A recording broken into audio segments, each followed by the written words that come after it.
I sleep in my own bed, separately from my wife, with the exception of our conjugal visits. She's always been accommodating of my solo sleeping, because she likes a warm room that is as silent as a crypt. And I like a room with the windows thrown open and a fan on. This noise drowns out my tinnitus from shooting in the military, and the cold room is pleasant. What my wife doesn't know is that I secretly leave the house 3 nights a week, sometimes 4. I leave to ride my bicycle around the city at night, sometimes putting in 50 to 75 miles per ride. I wait until everyone in my house is asleep, usually about 10 p.m. is a safe bet. I sneak into the yard, walk the bike to the street, and start riding. I've made friends that are only out and about after dark. I'm friends with a striped cat that sleeps on an old broken RV in an alleyway, and she lets me pick her up now. I love riding by the bakery, where people are preparing for the next morning and moving ingredients in and out of a big fluorescent room. There are these old black men that sit on the steps of an apartment building, and we talk about our lives.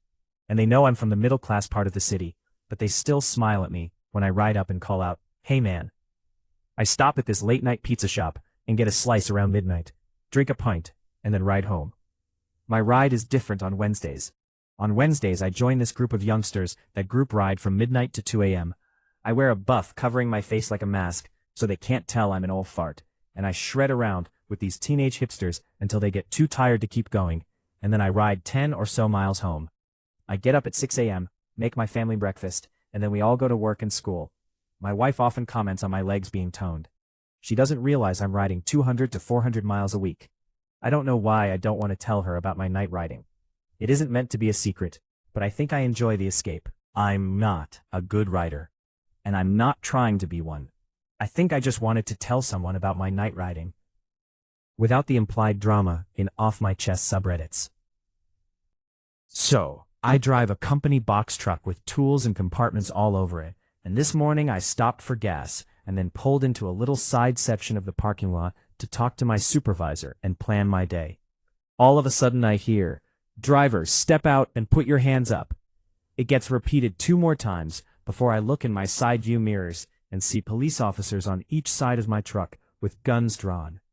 From my perspective, seeing them in the mirrors, it looked like the guns were pointed at me, and I actually dropped my phone, put my hands up, and started yelling back, "My hands are up." They kept yelling, and I was seriously about to step out of the truck when I heard a woman start screaming, "Fuck you, come get me motherfuckers," etc. That's when I looked ahead and realized a woman in a car had pulled into that same side lot and was parked about 20 feet in front of me, and they were pointing the guns at her.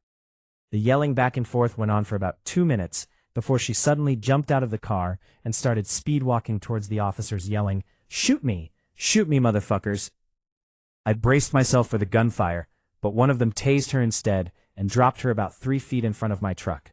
They ran up and started to cuff her, and she was trying to fight them, but the 2 officers overpowered her pretty quick and threw her in the cop car. Meanwhile, I realized I'm still sitting there in the middle of it all with my hands up and can hear my supervisor on the phone asking what the hell is going on. A couple more officers arrived, and from what little conversation I heard, it sounded like she committed a crime somewhere else and fled, and I guess the police spotted her car in that parking lot. So yeah, no coffee required to wake me up this morning, lol. About 15 years ago, I was dating a girl who was a mail carrier for the local post office, and she drove a Jeep with the steering wheel on what would normally be the passenger side of the vehicle. She wasn't much of a drinker, and one night we went to go see a movie, and she said she didn't care if I drank or whatever.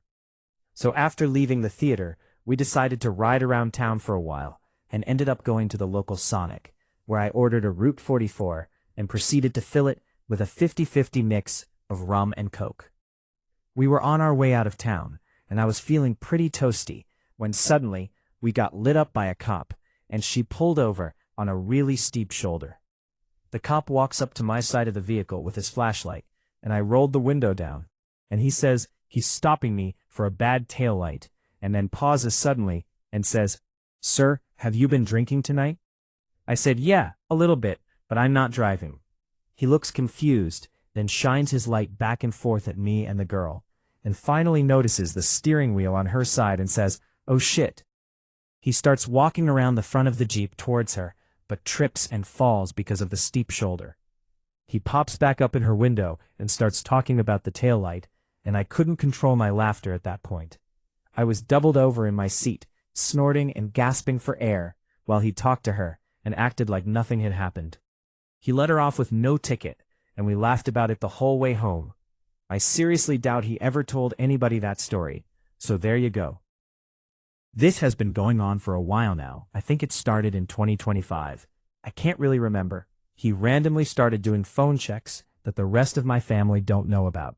I asked him why they can't know, and he threatened me. One day, I just got the phone back, but he forgot to log out of what he was doing. I get a notification from someone, I clicked on it, and it was horrific. I saw messages from loads of people, all at the same age range as me, and when I clicked on the messages, he was using pictures of me and my friends to catfish people and bring them in. It was disgusting. I didn't know what to do, and it didn't help that the fact a few years earlier, I went on my computer to go on my dad's account to play a game he had when he had tabs open. I go to the folder, and it's pictures of people that have no clothes on, and some didn't look of age. I was really young at the time. I basically froze and went to tell my mother. When I went to tell her, she was asleep, with the door locked, and my father was in the room. I went to bed and thought I would tell her tomorrow, but I woke up and saw my dad leaving my room. I got up, checked the computer, and saw he deleted everything. Now I'm a little older, I realized he had a basically silent alarm on his folders.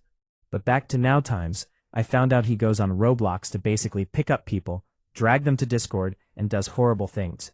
I'm really scared, as I've tried going to the police and he stopped me and deleted all the evidence I had.